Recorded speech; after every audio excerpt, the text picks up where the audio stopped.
The season continues. We are just waiting for it to end, right? So, okay, we're going to do shows, but today is my favorite day of the week. Third Party Thursday. If anything can bring me up from being down in the dumps, it is Third Party Thursday, talking to a friend about this season before it ends. Let's do it right here, right now.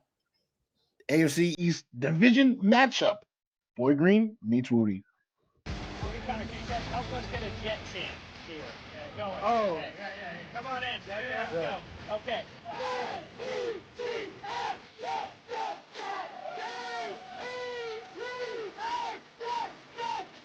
Third Party Thursday. Rich joining us here on the program with a capital P here on the program. Wow, what an intro! I mean, Boy Green is known for having the intro, but Wudi, that was unreal, man. Thanks for the kind words. We are men of many names. My favorite Austrian Jets fan right there, baby. Boy Green. It's Woody.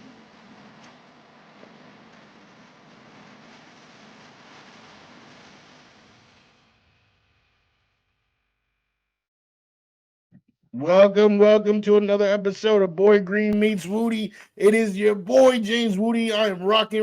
Oh my God, Wudi, rocking everywhere. I guess I'm not rocking, but no, we're gonna get it popping. You know this man right here. He is the boy who became king, Mr. Paul Esgin Jr., Boy Green himself. And like I said in the open, it is Third Party Thursday, my personal favorite day of the week, because we bring in somebody from the enemy camp and we talk X's and O's. All right. And that's exactly what's about to happen today. The Jets play the Dolphins, AFC East matchup. All right. It's been a while since we faced somebody in the division. This is the first matchup, right, for the Jets and the Dolphins. So let's bring in, who can we bring in? How about the editor of the Fin Fanatic? All right. This man has been plugged into the Dolphins his whole life, but he's been editing that site for the last 18 years. This man has been in the building. He has done so much with this organization. Please allow me to introduce Brian Miller. Come on down. Wow, that's probably one of the best intros I've had, but man, you made me feel old. Oh, no, just experience. That's what it is. My white beard, it's starting to show. Well, no, that's me and Brian have been doing a lot of these shows every year for a long time, and to hear 18 years, I mean, that's amazing. And the cool thing is that me and you have seen the same amount of Miami Dolphins playoff wins, 0 during that time, right? I mean, good Lord. Oh. I had to think about that for a minute because I'm trying to remember if I was covering the team the last time Miami did, and they weren't. Oh, well, that's okay, Brian. Because I was there for 2008, the last time we won the division, though. Hey, well, you got that over. You got that over us, and of course you used our former Jets quarterback Chad Pennington in that game. I remember that. I was going to say fondly, but that's not the F word I would use to describe that encounter between those two teams. I wouldn't either. I could think of other adjectives to use. Yeah, so let's get into it, and I know Wudi wants to get into this too. The Jets, if they lose to the Dolphins, for the second straight year, they have a chance to be officially eliminated from playoff contention. Again, by all accounts, whether it's this week, next week, or whatever week, it's not happening. The Jets have their 9th straight losing season, but that opportunity is on the table. It's not the same case for the folks over there in Miami. Wudi, go ahead. You can ask your question on this topic. I mean, it's very simple. Playoffs, is that a shot? There was a graphic that was getting passed around in the Jets community of, here are the division leaders, here's the wild card, here's in the hunt, and the Jets somehow were featured in that in the hunt graphic. But so were the Dolphins. Do you consider yourselves to be in the hunt right now? Do I personally? No, I don't personally. The team thinks that they do, but I think the team's dreaming a little bit. The mathematical equations to all of this, they need the Colts to lose. They need the Broncos to drop 2, maybe even 3 games. Plus, the Dolphins have to win out. And let's face it, the Dolphins aren't playing good football. Now, the only thing that they do have going for them is they beat up on bad teams. So can they beat the Jets twice? I don't know. It's a division game, so that's completely different. Can they beat the Texans? Probably. Can they beat the 49ers? Probably. It's in Miami. Can they beat the Browns in Cleveland late in the year? Well, we just saw what the Browns were able to do against Cincinnati or Pittsburgh or whoever it was. And if the Browns come out and want to play and make a statement, they're going to. And they can beat Miami. And the Dolphins have shown that they can't win in cold weather. So I'm not holding my breath.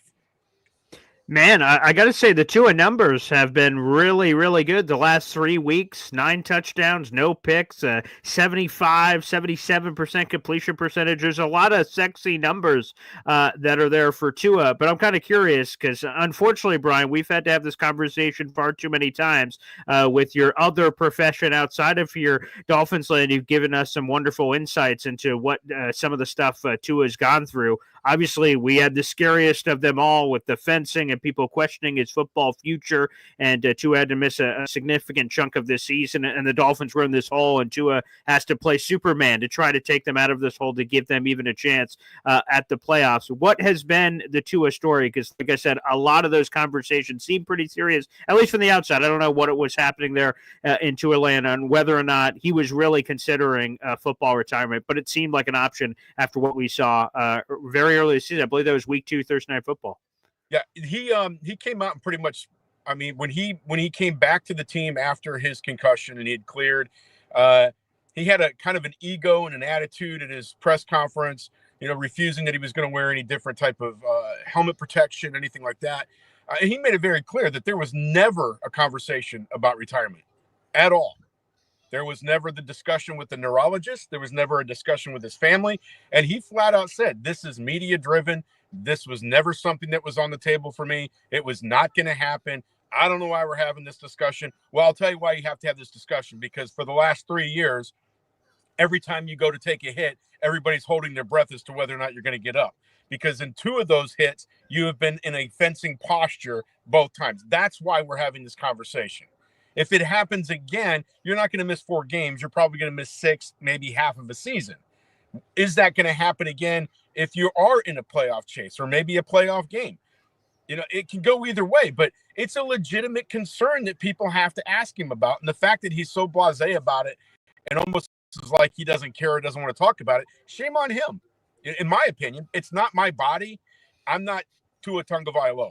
So if he wants to play, I'm all for it. I'm going to root for the guy on Sunday. If he decides to retire, that too's on him. Good for him.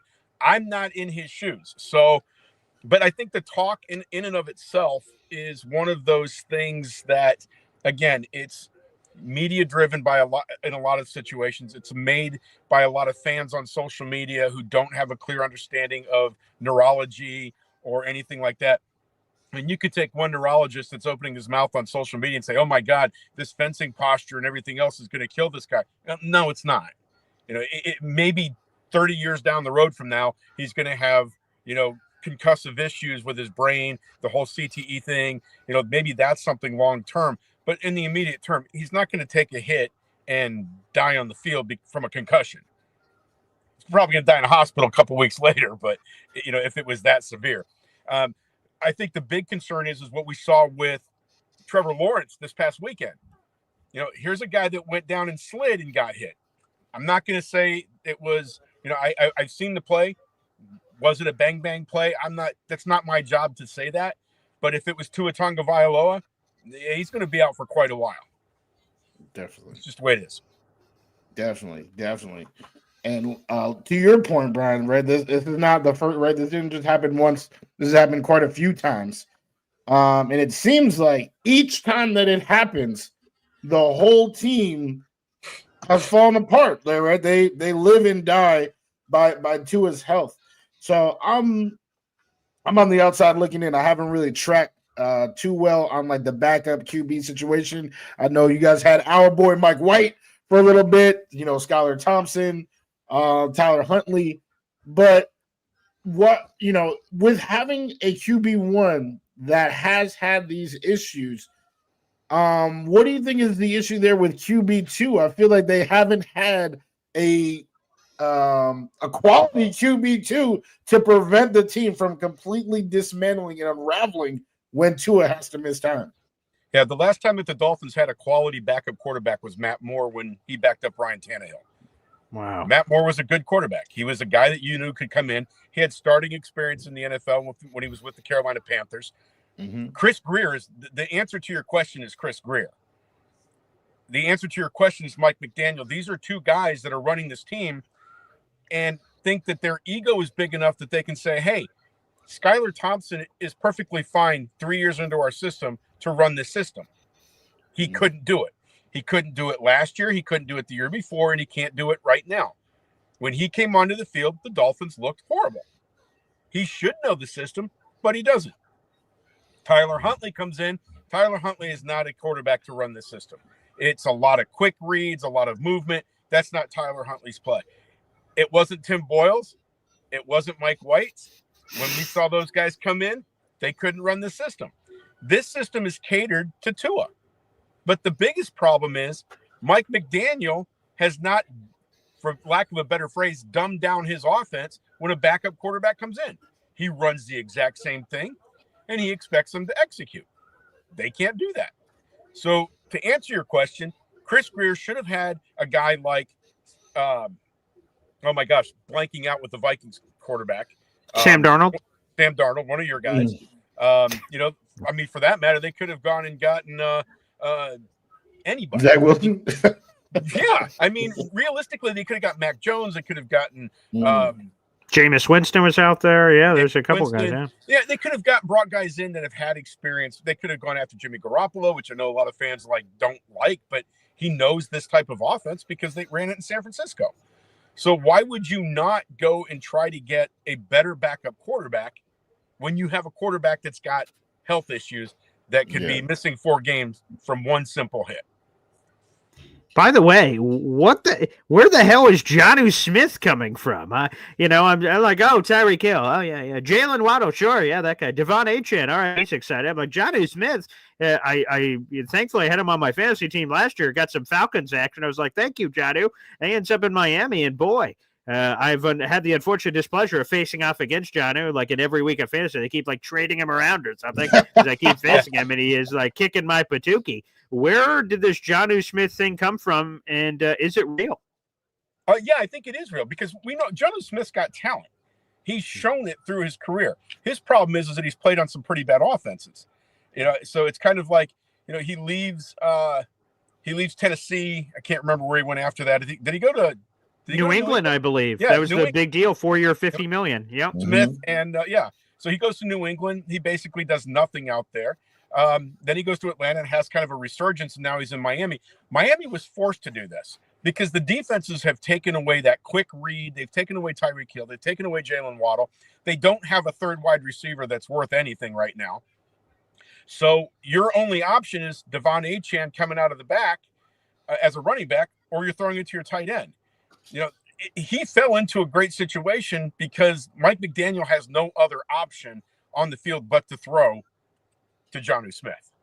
So is he real? Absolutely. The guy's incredible. He's physical. He's got great hands. He runs good routes. He can take on a linebacker. He can play and use his body against a corner or a safety. So yeah, he's the real deal. The Dolphins finally figured out how to use a tight end because if and you followed Miami at all, they haven't had a tight end for a long time. Mike Gesicki was the best one they had. He was a slot receiver. So yeah, and quick follow-up real quick, as you said, we don't have another receiver worth a damn after Jalen Waddle, Tyreek Hill. So my boy, who I've loved and pounded the table for many years for the Jets to acquire, and it just never happened. OBJ, Odell Beckham Jr., that just hasn't worked out, or what's been going on with OBJ in Miami? You know what? OBJ to me, and I've said this many times, and some fans will disagree with me, and I will maintain this until I'm blue in the face. OBJ was a fanboy signing by Mike McDaniel. Period. This is a kid playing head coach that said, oh my gosh, I can get Odell Beckham Jr. He was on my fantasy team for years. I love this guy. So what they do, they go out and they go to sign him, and OBJ is like, wait a second, I'm not healthy. I need surgery. I wasn't planning on playing. That's okay. That's okay. We're going to sign you anyway. We're going to give you guaranteed money. We're going to bring you to Miami. And when you're healthy, you're healthy. So what happens? He signs, he gets knee surgery, misses all of training camp, misses the first 4 weeks of the season because he's put on IR or whatever it was. I think he was on the pup list or something. Yeah. So he misses the first 4 weeks. He comes back and he's not really conditioned to play in this offense. It was a fanboy move. Hunter Renfrow is out there. He runs great routes. He's younger. He's got, he may not be the fastest guy in the world, but he's got good hands. Why didn't you try to get Hunter Renfrow? Why didn't you try to get anybody? The Miami Dolphins wide receiver core, rookie Taj Washington went on IR. Malik Washington was hurt at the beginning of the year. OBJ hadn't played. He was on the pup list. You've got River Craycraft, who is actually really good. He was put on IR. So all of a sudden, the Dolphins are sitting there going, well, let's see. We can go get Robbie Chosen again.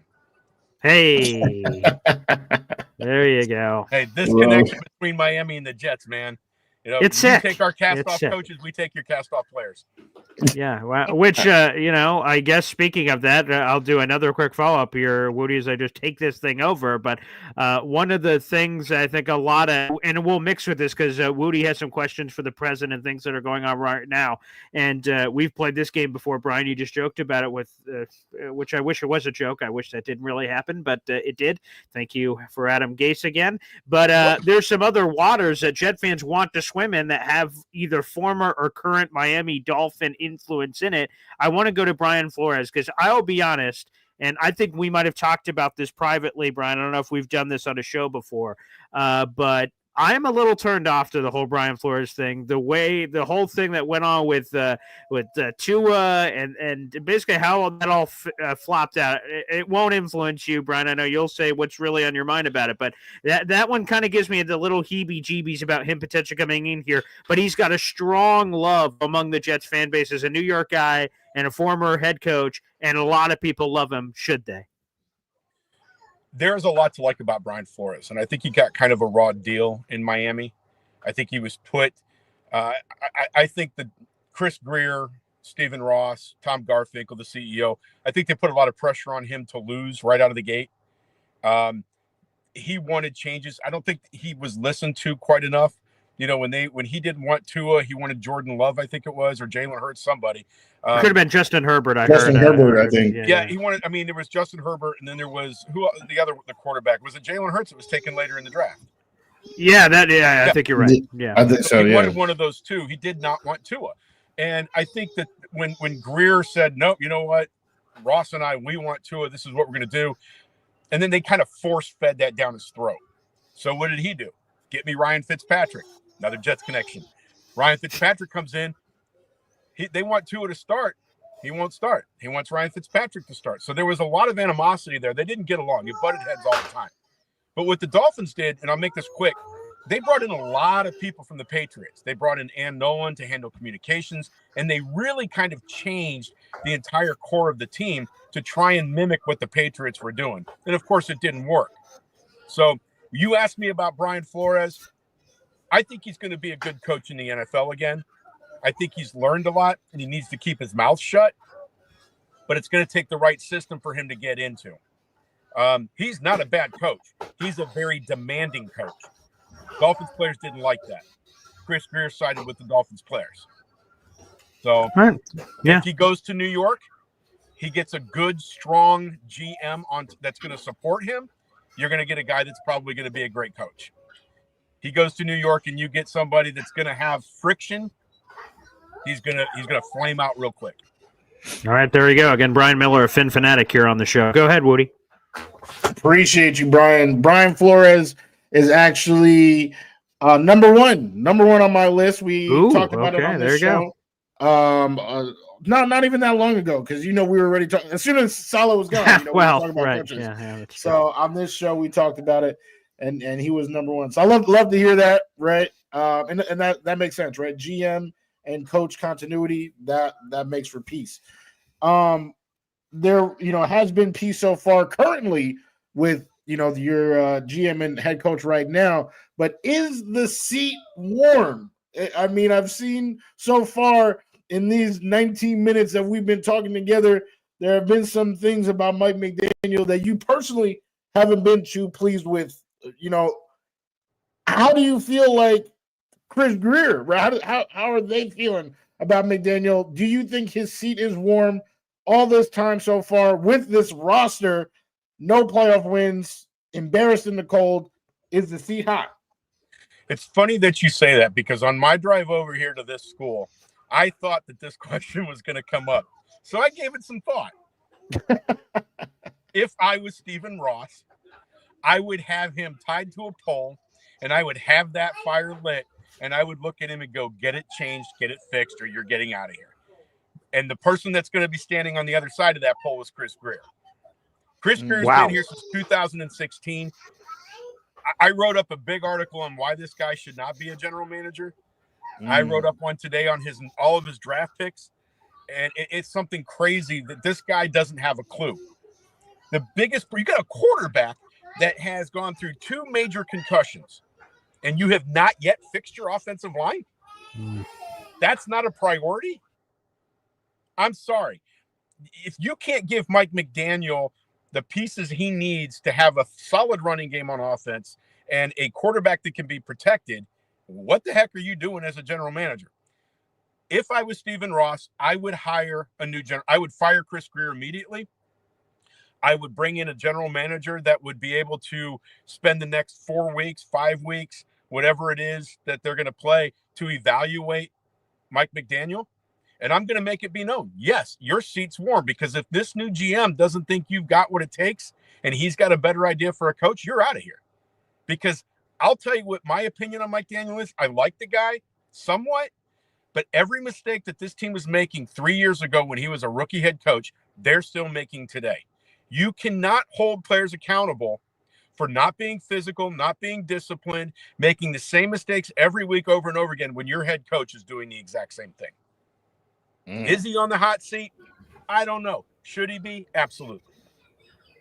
All right, there you go. Speaking of all the coaching stuff, let me get into another guy. Now, this isn't a guy I don't necessarily think Jet fans are beating the drum for, but it just seems like he's a shoo-in to at least get an interview, and that is Anthony Weaver, your guys' defensive coordinator who has ties to Baltimore. Rick Spielman and the 33rd team were hired by the Jets to assist in the head coaching search. Rick Spielman said that the guys that all interviewed for the Washington job will be on the same list for the Jets, plus obviously they're going to add more names to it, and that list includes Anthony Weaver, who, again, at the time was with Baltimore. He's now with Miami. I know it's a fresh relationship with Anthony Weaver just being there for this first season here, Brian, but what can you tell us about Anthony Weaver and talk about him as a leader and what he's done for the Dolphins defense this year?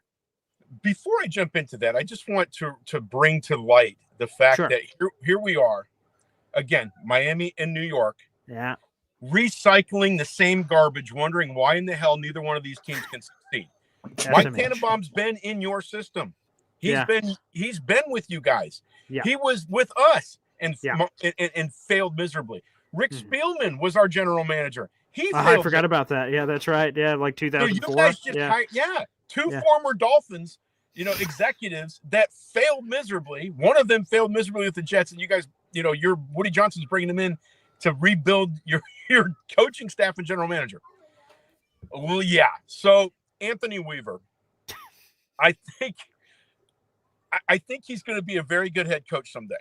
I don't think he's ready for it right now. His defense shows signs of being what he wants them to be, but he lacks the personnel defensively to really get that physical defense that he needs. Do I think he's ready for a head coaching job right now? No. I think if he gets an interview, good for him. It's good experience. If the Jets hire him, I'm going to be sitting there going, wow, okay, so the Jets are still going to be horrible for the next 3 to 4 years. and it's not because of Weaver. But you got to understand, when you hire a head coach, you also are hiring a guy that's going to bring in the coaching staff. Mm-hmm. Anthony Weaver doesn't have that pull yet to bring in quality staff that's going to be able to run his offense, an offensive coordinator, because this is a guy that came off the Jim Harbaugh tree. Right. This is a guy that was a DC with the Texans for a couple of years, but he went back to Baltimore. So here's a player that went from Baltimore to Texas, back to Baltimore. Now he's with Miami. So this is really the first time he's kind of stepped out of those two areas. I just think he needs a little bit more time, a little bit more experience, and he needs to start making a little bit more connections, and he'll be great. I don't think he's ready this year. And I think if he goes to New York with the pressure that he will be under, I don't see that working out very well. By the way, an important follow-up from one of our fans who sends us in. He says, is Weaver the son of Sonny Weaver from the movie Draft Day, which I think is very important. Yeah, I think it's a great comment because every time I'm writing and I write that down, I almost sit there and put Sonny Weaver. So, yeah, good. Yeah, it's a good parody account on that one. So. Yeah, I love that a lot. One more fan question I'll throw out there, and then I'll throw it back to Wudi here. And I have heard this one too. Johnny Boy with a question for Brian. Any truth to the Tyreek Hill talking about retirement? And if true, why? Yeah, we've heard a lot of that maybe whatever this contract is will be the final one. And then, oh, wait, he wants a different contract and things of that nature. Well, what's the latest with this Tyreek Hill potential retirement stuff? Is it all hoopla, or is there something to it? I'm going to do your fans a big favor. Ooh. Oh, please do. All right. If you follow Tyreek Hill on social media, unfollow him. Nothing he says on social media is remotely true. He does it to get a rise out of people. He does it for reactions. Even in his bio, it says, I like to start shit. Okay, there you go. So when he'll go on there and he'll say, yeah, I'm really thinking my wrist hurts. I'm going to retire. No, he's not.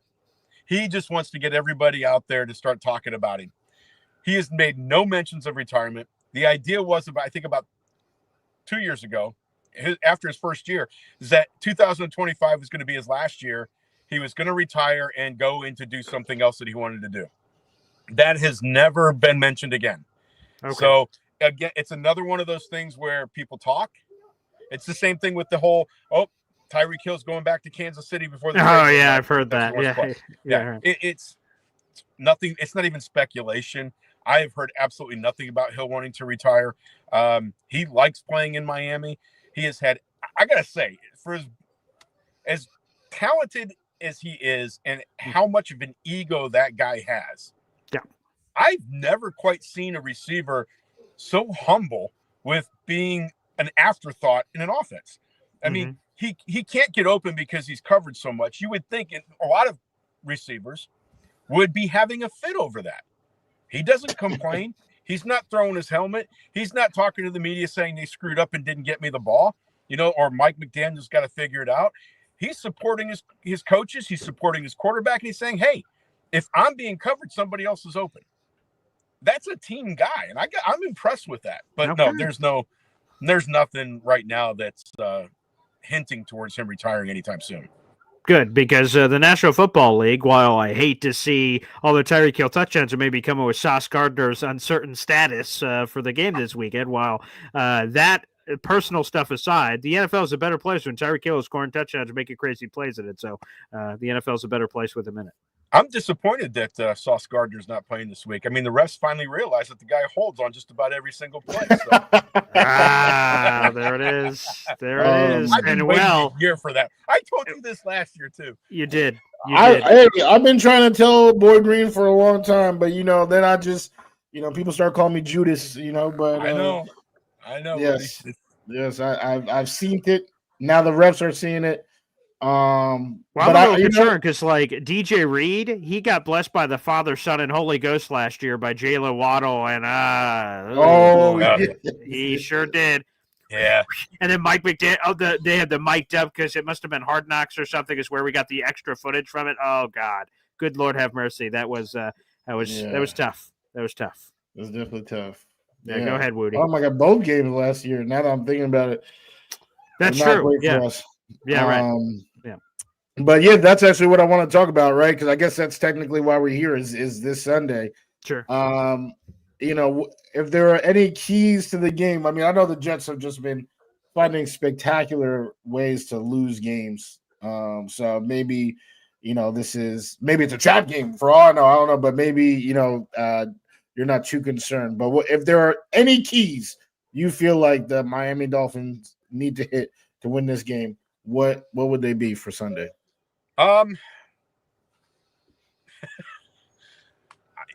honestly don't know. I mean, they're talented, but they make the dumbest mistakes.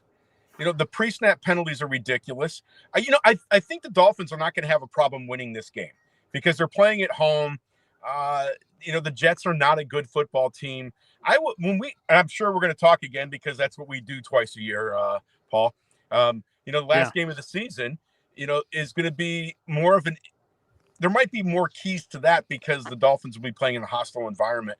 But right now, I think, if they go out there and they just take their time, they cut down on the penalties, they play physical, they're going to win this game. And I think that's really, if you want to talk about keys, I think that's it.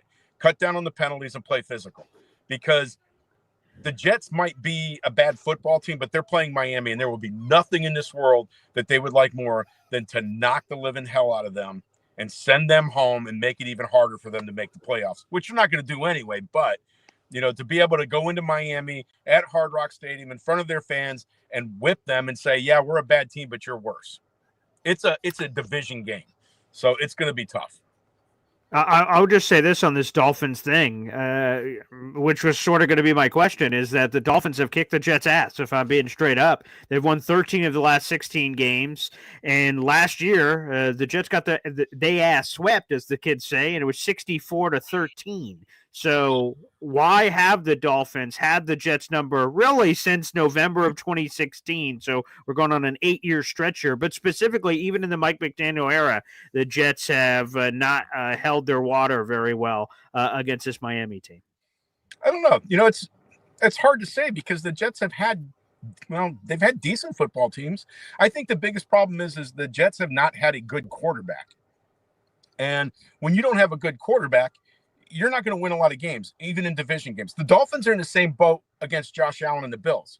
I think we've won once in the last, 6 years or something since he's been the quarterback. So I know how that feels and how that goes, but I really have to look at, I don't know, maybe Chris Greer's got something on it, because maybe that's why he still has a job, because he took over being a GM in 2016. And if we've been whipping your rear end since then, maybe there's something he knows, and that's what's going on. But joking aside, I don't have an answer for that, because I'm from the 80s. I watched the Richard Todd and Dan Marino games. I watched all of that. So, for me, Ken O'Brien against Dan Marino or Don Strock, that's what I grew up on. That's what I watched. Those were tough games. It's not like that anymore. But, things change in the NFL. But, you and I both know the Dolphins have been horrible for 2 decades. The Jets have been horrible for 2 decades plus. So is there an answer? I don't know.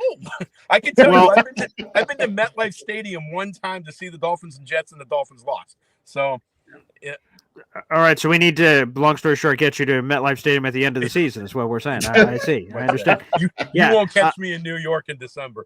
Yeah. I don't blame you for that at all. Point. No, but I will say, again, we've talked about how the Jets stink this year and it's terrible. But I think, to your point, there is that additional motivation. Some of the players have kind of talked about it a little bit this week, that they've got some random games this year, like against the Rams and Jaguars, that have no real meaning. They're just random games that are on the schedule. But the divisional opponents of having a chance to play spoiler in some form or fashion, specifically with Miami as it pertains to playoffs, and Buffalo would be more so about the number 1 seed because they've already won the division for the 5th straight year. But there seems to be, we'll see if it translates to the football field, obviously, but there's been some chatter that there's some extra mustard on the sandwich, a little bit of juice of trying to do that, because while it may be hard to motivate yourself outside of being a professional for some of these random games, the divisional ones are ones that, in theory, should be buckle your chin strap worthy, and we'll see if that translates to the field.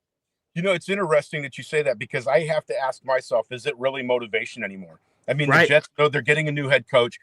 Aaron Rodgers is completely disconnected from the team. You have a head coach that we know is going to be gone. And in Miami, you've got a general manager that should be gone, a head coach that should be on the hot seat. You've got players like Javon Holland who want to talk a big game, but, he's playing a horrible season. This is a contract year. That guy should have stepped up and showed why he's elite. He didn't. Do these guys really have motivation to go, you know what? Yeah, this week I'm going to go out and actually try because it's Miami? Or are they just going to go, I'm going to go out and just get through this game, get my season over with, collect my check and go home? Because honestly, I don't know if it's really that big of a deal anymore.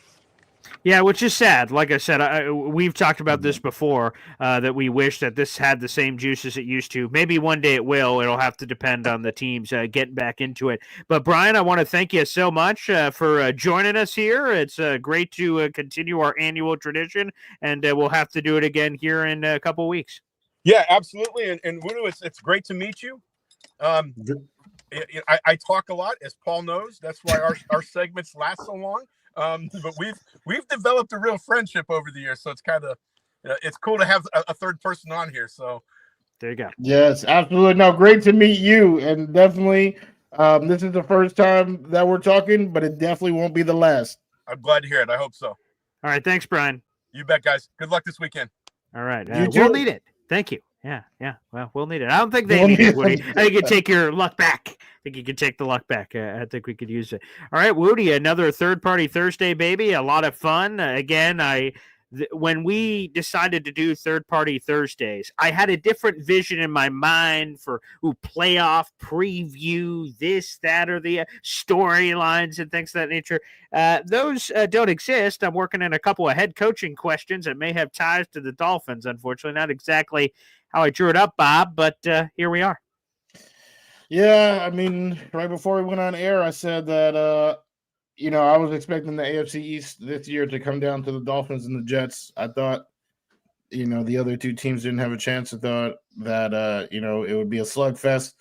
And, pin a rose on my nose because your boy did not know anything about that. Bills are still fantastic. And the Dolphins, I don't know. I feel like he's kind of being a little bit harder on the Dolphins, but he would know better than me. I think so. No, I think so. Well, this is the thing. This is why I want to make it clear. Brian Miller, you laid out his resume coming in. He's been covering this team specifically with Fin Fanatic for 18 years. He's been in the Dolphins building. He's been in the Dolphins press box. He's been in the locker room with the players. So he just has a great sense, and he's a great source I have down there in Miami to find out what's going on, or Jets-Dolphins games, or, again, Jets candidates that may be coming from Miami land. He's been a wonderful contact for me and a good friend for a long time. So he's been covering this team like nobody's business. So it's really cool when we go behind enemy lines, we can have people on the show. But people that are behind enemy lines and know what they're talking about, that to me, and all his insights and coverage of the team, it's cool to be able to provide that for the fans. Absolutely. And for me too, I'm selfish. For me too, just to provide that for myself, for James Wudi, because I learned a lot. But I definitely appreciate his time, his knowledge, his insight, the X's and O's, and hopefully, Boy Green, you learn something, because I've been trying to tell you, Brian Flores, he has respect. RESBEC team, we about to find out what it means to me. We'll see. Wherever he lands, that team is getting one heck of a coach. Well, it seems like, and this has been the theme recently, he said it depends who that GM is going to be for him for the good fit. We've heard that about Vrabel, about what the good fit is and interest in certain spots. So it sounds like that general manager hire is going to be más importante, which is likely going to come first because, like I said, there's less restrictions on their hiring of an executive as opposed to a head coach. So very likely, it's not guaranteed because, again, a certain coach may require something differently. But as it stands, it certainly looks like a general manager will be first, and we'll see who that is likely in the next month and a half. So should be fascinating down the stretch. Woody, I'm going to see you back on Sunday for a game day Jets-Dolphins Woodyology coming up on Sunday. But I always enjoy our afternoon conversations on Tuesdays and Thursdays, my friend. Absolutely. Boy Green meets Woody. There's nothing like it. But Sunday will be Sunday Fun Day indeed. Well, I mean, pretty much only from that block of like 7:30 to 8:30. Oh, I see. Yeah, there you go. Which shout out to the 200 people that are watching live right now. Like the video, hit subscribe, and I know we have a bunch that watch after the fact too. Support the show every time you watch. That little bit helps out a lot. We're streaming live on YouTube, Twitter, and on Instagram. The James Wudi, baby. Thanks for tuning in, everybody. And there you go. Great final thought from number one Austrian Jets fan. Stay sexy, boys. Stay sexy. We appreciate you. God bless.